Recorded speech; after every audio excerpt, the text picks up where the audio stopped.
From our skin to our bones and even our internal organs, everything has a specific position. But have you ever thought as to what makes our body stay so composed, forming its own designated structure by nature? Well, here it is. The answer to this mysterious question is simply connective tissues. Connective tissues are a tissue that consists of many fibers and is also surrounded by a material it produces called extracellular matrix. This extracellular matrix consists of fibers such as collagen and elastin. The molecules that consist in this matrix are glycosaminoglycans, proteoglycans, and glycoproteins. What classifies a connective tissue is the cell structure, organization, and that gooey stuff we talked about earlier, extracellular matrix.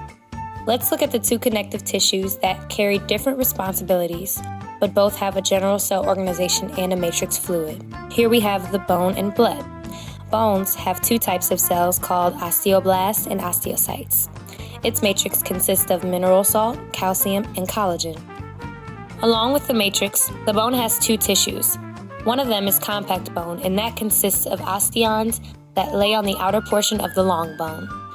Within compact bones are lamellae that form patterns around the central canals that carry nerve fibers and blood vessels.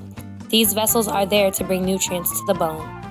Spongy bone is another bone tissue that is found around the end of a long bone and consists of bony bars called trabeculae that act as pillars used to support the tissue.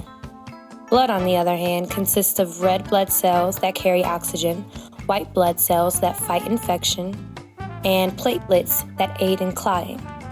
Its matrix is something called plasma that are composed of all of those cells. Fibrous connective tissue is broken down into loose and dense connective tissue. Loose or areolar tissue lays between organs and binds them together. Loose tissue has a spider web-like appearance, and the cells are called fibroblasts, form and maintain the matrix. Epidermal tissue is a loose tissue that has limited matrix, and it aids in the cushioning and protecting of organs such as kidneys and eyes. Epidermal tissue also stores energy and insulates the body and consists of epidermocytes, other words known as fat cells. Dense tissue consists of thick collagen fibers, and there are two types of dense tissues, regular and irregular. Dense regular tissues are connective tissues that are parallel in fibers.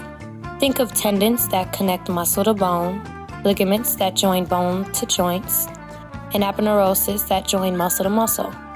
Dense irregular connective tissues are fibers that lay in different directions and can be found in the dermis of the skin and in joint capsules.